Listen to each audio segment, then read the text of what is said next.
Welcome to flower ball designers. Last வீடியோவில் வந்து பார்த்தீங்கன்னா ஃப்ரீ ஆன்லைன் டைலரிங் கிளாஸ் கொடுக்குறதா சொல்லியிருந்தேன். நிறைய பேர் பரவாயில்ல இன்ட்ரெஸ்டாக கேட்டிருந்தீங்க, எப்படி ஜாயின் பண்ணணும்னு சொல்லிட்டு. நம்ம வந்து யூடியூப் வீடியோவாக தான் போட போகிறேன். ப்ராப்பராக உங்களுக்கு புரிகிற மாதிரி தமிழில் தெளிவாக அழகாக வந்து நான் சொல்லித்தரேன். அதுக்காக நீங்கள் வந்து செப்பரேட்டாக கிளாஸ் எதுவும் ஜாயின் பண்ணணுன்ட்டு எந்த ஒரு இதுவும் இல்லை. நம்ம சேனலை வந்து சப்ஸ்கிரைப் பண்ணால் போதும். நம்ம வந்து பார்த்தீங்கன்னா பேசிக் கிளாஸில் ஃபஸ்ட்டு கிளாஸ் பார்க்க போகிறோம். ஃபர்ஸ்ட் கிளாஸ் வந்து பார்த்தீங்கன்னா கைத்தையல், சரிங்களா? கைத்தையல் தான் பார்க்க போகிறோம். கைத்தையல் அப்புறமேட்டு மிஷின் ப்ராக்டிஸ்க்கு ஒரு பேசிக் ஸ்டிச்சிங், இது மட்டும்தான் இன்னைக்கு கிளாஸு.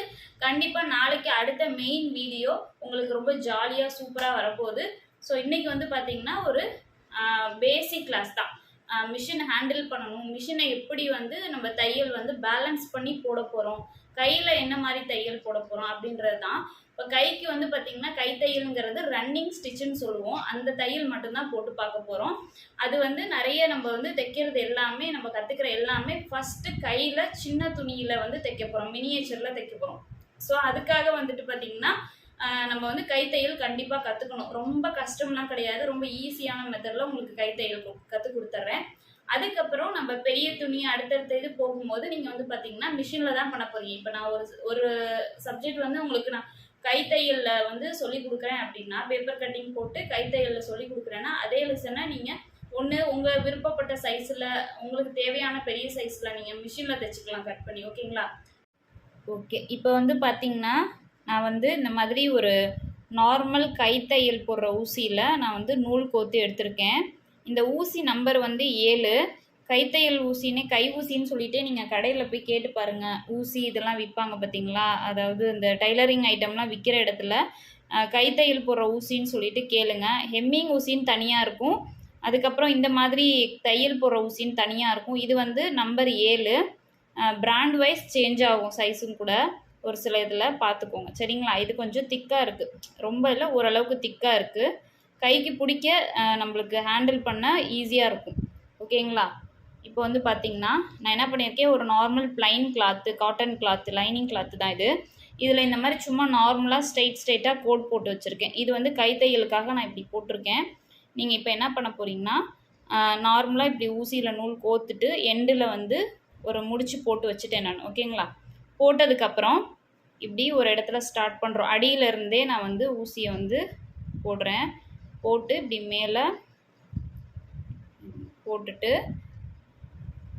இந்த நீடில் இருக்குது பார்த்தீங்களா, அதை ரொம்ப ஃபுல்லாக எடுத்துடக்கூடாது. நான் ஃபஸ்ட்லேருந்து திரும்ப சொல்கிறேன் பாருங்கள். ஃபஸ்ட்டு இந்த ஊசியை இப்படி கீழேருந்து போடுறோம். போட்டு அந்த ஸ்ட்ரெயிட் லைன் மேலேயே வந்து உங்களுக்கு இப்படி இப்படி ஃபஸ்ட்டு ஒன்று கீழே திரும்ப உள்ள ஊசியை இன்செர்ட் பண்ணுறீங்க, திரும்ப இப்படி மேலே எடுக்கிறீங்க, அப்புறம் திரும்ப இப்படி போடுறீங்க, அப்புறம் இப்படி எடுக்கிறீங்க, அப்புறம் திரும்ப இப்படி போடுறீங்க, திரும்ப இப்படி எடுக்கிறீங்க. அந்த லைன் மேலேயே நான் என்ன செஞ்சுருக்கேன், ஊசியை வந்து அழகாக நேராக இப்படி பண்ணியிருக்கேன். ஓகேங்களா? இப்போ இது வந்து ரன்னிங் ஸ்டிச்சுன்னு சொல்லுவாங்க. ஹேண்ட் எம்ப்ராய்டரியில் இந்த மாதிரி ஒரு ஸ்டிச்சிங் கூட உண்டு. பட் இது வந்து நம்மளுக்கு நார்மல்ன்றனால இப்படி திரும்ப நான் இப்படி வெளியில் எடுத்துட்டேன். ஒரு அந்த நீடிலோட ஹைட்டு வரைக்கும் இதை நம்ம போடலாம். திரும்ப நான் என்ன செய்யணும், மறுபடியும் இப்படி ஊசி நூல் வெளியில் இருக்குங்களா, இப்போது ரொம்ப இழுத்துடக்கூடாது. இது வந்து சும்மா ஒரு கைத்தையல்ன்றது நம்ம அந்த கையில் தைச்சி பழகிறதுக்காக போடுறது மட்டும்தான். இது நம்மளுக்கு நிரந்தரமாக தேவைப்படுற தையல் கிடையாது. இப்போ இந்த மாதிரி போடுறேன். ஃபஸ்ட்டு பாருங்கள், இந்த இடத்துல வரும்போது இந்த ஊசி இப்படி குத்தி, இங்கே இதுக்கு தெரியுதுன்னு நினைக்கிறேன், இங்கே எடுத்துருக்கீங்களா? இப்போ அடுத்த இடத்துல கொஞ்சம் தள்ளி ஊசியை போட்டு அப்படியே நம்ம உள்ளே முழுசாக எடுத்துடாமல் திரும்ப ஊசி வச்சு நெம்பி எடுப்போம்னு சொல்லுவோம் பார்த்தீங்களா, அந்த மாதிரி தான், அந்த மெத்தடு தான். நம்மளுக்கு புழக்கத்தில் உள்ள வார்த்தைன்னா அப்படி தான் சொல்லி ஆகணும். இந்த மாதிரி இப்படி உள்ளே விட்டு திரும்ப இப்படி நெம்பி எடுக்கிற மாதிரி, திரும்ப இப்படி உள்ளே விட்டு இப்படி எடுக்கிற மாதிரி இப்படி எடுக்கணும். இப்படி போட்டோம் அப்படின்னா உங்களுக்கு நார்மலாக வர கைத்தையல் வந்துடும். இது மாதிரி ஃபுல்லாக கையில் கொஞ்சம் போட்டு ப்ராக்டிஸ் பண்ணிக்கோங்க.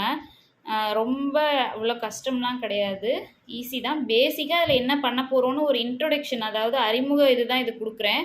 இந்த கிளாஸ் ஃபுல்லாக என்னென்ன வரப்போகுது, என்னென்ன தேவைன்றதில் இதுவும் ஒரு விஷயம். கைத்தையலும் தெரிஞ்சு வச்சுருக்கணும். ஸோ அதுக்காக நிறைய பேர்த்துக்கு இது தெரியும், கண்டிப்பாக தெரியும், தெரியாமல் இருக்காது. தெரியாதவங்க இதை நீங்கள் பண்ணி கற்று வச்சுக்கோங்க. இது மாதிரி ஃபுல்லாக வந்து இது மாதிரி போட்டேன். ரொம்ப நீங்கள் போட்டு போட்டு பார்க்கணுன்ற அவசியம் இல்லை. சும்மா இந்த மாதிரி ஒரு இது வந்து பார்த்திங்கன்னா ஒரு 7 இன்ச்சு 8 இன்ச்சு கிளாத்து தான் இது வச்சுருக்கேன் நான். இதில் இந்த மாதிரி நீங்கள் போட்டு போட்டு ஒரு 2-3 லைன் இப்படி போட்டாலே போதும், உங்களுக்கு கண்டிப்பாக வந்துடும். ஈஸியாக தான் இருக்கும் இது. இந்த மாதிரி திரும்ப நான் வந்து போடுறேன், இப்படி பண்ணுறேன். சரிங்களா? அவ்வளோதான். லாஸ்ட்டாக வர இடத்துல நான் அப்படி உள்ளே போட்டு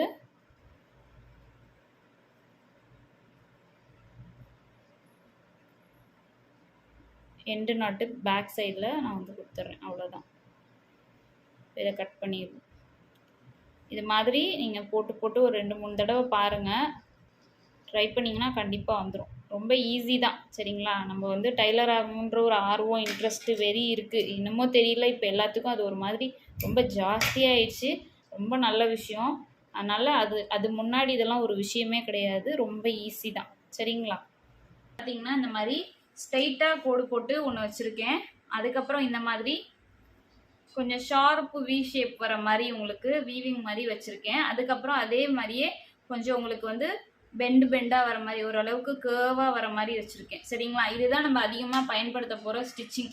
ஸோ அதனால் இதுக்கெல்லாம் மட்டும் ப்ராக்டிஸ் பண்ணால் போதும். மித்தது எல்லாமே கண்டிப்பாக உங்களுக்கு தானாகவே வந்துடும். ஃபஸ்ட்டு நான் என்ன பண்ணுறேன், இந்த ப்ரெஷர் ஃபுட்டை தூக்கிக்கிறேன்.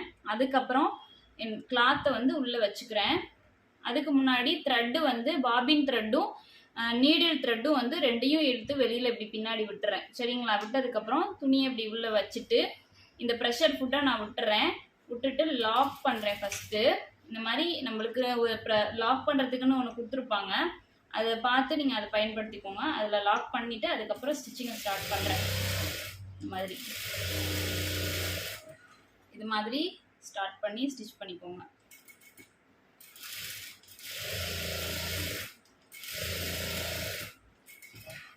இந்த மாதிரி ஸ்ட்ரெயிட் ஸ்டிச்சிங் போட்டு போட்டு ஃபஸ்ட்டு ப்ராக்டிஸ் பண்ணிக்கோங்க. ஒரு 10 ஸ்ட்ரைட்டாவது நீங்கள் போட்டதுக்கு அப்புறமேட்டு அந்த கேர்வு பெண்டு இது எல்லாமே அதுக்கப்புறமேட்டு நீங்கள் ப்ராக்டிஸ் பண்ணுங்கள். அப்போ தான் உங்களுக்கு வந்து அது நல்லா வரும். எடுத்தோடனே நீங்கள் அதை ட்ரை பண்ண வேண்டாம். இந்த மாதிரி அந்த கோடு போட்டு அந்த கோடு மேலேயே போடுங்க போதும், வேறு ஒன்றும் செய்ய வேண்டாம். சரிங்களா? இது மாதிரி பண்ணாலே போதும். அதுக்கப்புறம் தான் இது நான் ஸ்டார்ட் பண்ண போகிறேன். சரிங்களா? இப்போ நான் மறுபடியும் என்ன பண்ணுறேன், ப்ரெஷர் ஃபுட்டை தூக்கி விட்டுட்டேன். த்ரெட்டு எப்போவுமே ஒரு அளவுக்கு ஒரு 2லேருந்து 3 இன்ச்சு வரைக்கும் வெளியில் இழுத்து விட்டுட்டா தான் உங்களுக்கு அடிக்கடி வந்து த்ரெட்டு கட் ஆகாது. அதை ஃபஸ்ட்டு தெரிஞ்சுக்கலாம். அப்போ தான் நம்மளுக்கு வந்து முக்கியமாக நம்ம ஒரு வேலை செய்கிறோங்கும் போது நம்ம எது சரியோ அதெல்லாம் ஃபாலோ பண்ணிக்கிட்டா தான் நம்ம இன்ட்ரெஸ்ட்டும் ஆர்வமும் குறையாது. இப்போ நான் அதே மாதிரி எங்கே ஷேப் இருக்கோ அந்த இடத்துல ஸ்டார்ட் பண்ணுறேன். கரெக்டாக இந்த ஷார்ப் வர இடத்துல நான் நிப்பாட்டிட்டு ப்ரெஷர் ஃபுட்டை இப்படி தூக்கி துணியை இப்படி வந்து கொஞ்சம் வளைச்சிக்கிறேன். அந்த பொசிஷனுக்கு தகுந்த மாதிரி மாற்றிட்டு திரும்ப ப்ரெஷர் ஃபுட்டை கீழே வச்சுட்டு நான் என்ன பண்ணுறேன், ஸ்டார்ட் பண்ணுற தையலை இது ஒரு நூல் முன்னாடி வச்சுட்டு அதனால நான் இது பண்ணிவிட்டு சரி பண்ணிக்கிறேன். இப்போது திரும்ப அதே மாதிரி இந்த பெண்டு வந்த இடத்துல நிப்பாட்டிட்டு நீடில் திருப்பி ப்ரெஷர் ஃபுட்டை தூக்கிட்டு திருப்பிட்டு திரும்ப ப்ரெஷர் ஃபுட்டை கீழே வச்சுட்டு நான் திரும்ப தையல் போட ஆரம்பிக்கிறேன். இது மாதிரி தான் நம்ம கழுத்து நெக் டிசைன் வைக்கிறது எல்லாமே பண்ணும்போது உங்களுக்கு வரும். ஸோ இப்படி தான் நம்ம அதெல்லாம் மாற்றி மாற்றி பண்ணணும். சரிங்களா? அப்போ தான் அந்த ஷேப் வந்து நீங்கள் என்ன ஆசைப்படுறீங்களோ அந்த ஷேப் வந்து மாறாமல் உங்களுக்கு கடைசியில் கிடைக்கும், அவுட்புட் கிடைக்கும் அதுக்காக. சரிங்களா? இப்போ இந்த மாதிரி அந்த வி ஷேப் அந்த ஷார்ப் எட்ஜஸ் எல்லாம் இப்படி தான் நம்ம வந்து ஃபினிஷ் பண்ணி தைக்கணும். ஓகேங்களா? இப்போ வந்து இந்த கர்வ் டைப் வந்து நான் தைக்க போகிறேன். சரிங்களா? கர்வ் டைப்புக்கு இதே மாதிரியே லாக் போட்டுறேன். இது அந்த கர்வ் போகிற வேவ்லேயே நம்ம அழகாக நிறுத்தி இதில் வந்து ஷார்ப்பு பண்ண வேண்டாம், இதில் நிப்பாட்டி பெண்டு பண்ண வேண்டாம். அப்படியே சும்மா அப்படியே அழகாக ஒரு மாதிரி கர்வாக அந்த அலை வர மாதிரி இருக்குது பார்த்தீங்களா, அந்த பொசிஷன்லேயே நம்ம அழகாக இப்படி கிளாத்தை மட்டும் இப்படி ட்விஸ்ட் பண்ணணும். இதில் தான் அந்த ட்விஸ்ட் பண்ணுற வேலையே.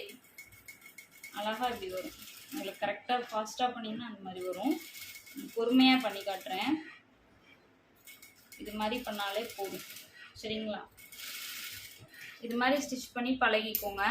இது மாதிரி ஒவ்வொன்றும் ஸ்ட்ரைட்டில் ஒரு 10 டைம்ஸ் பண்ணி பாருங்கள். இந்த மாதிரி உங்களுக்கு ஷார்ப் எட்ஜஸ் இருக்குது பார்த்தீங்களா, இந்த வீவிங் டைப்பு, இதில் ஒரு 10 டைம்ஸ் வந்து நீங்கள் ஸ்டிச்சிங் ப்ராக்டிஸ் பண்ணுங்கள். அதுக்கப்புறம் இந்த வேவ் மாதிரி வருது பார்த்தீங்களா, இதில் ஒரு 10 டைம்ஸ் பண்ணுங்கள். வேறு எதுவும் பெருசாக தேவைப்படாது. இதுதான் மெயினே, வேறு ஒன்றுமே இல்லை. ஸ்டிச்சிங் ப்ராக்டிஸ்க்கு இது மட்டும் தெரிஞ்சாலே போதும். ஓகே, நம்ம நெக்ஸ்ட் கிளாஸில் மீட் பண்ணலாம். தேங்க்யூ.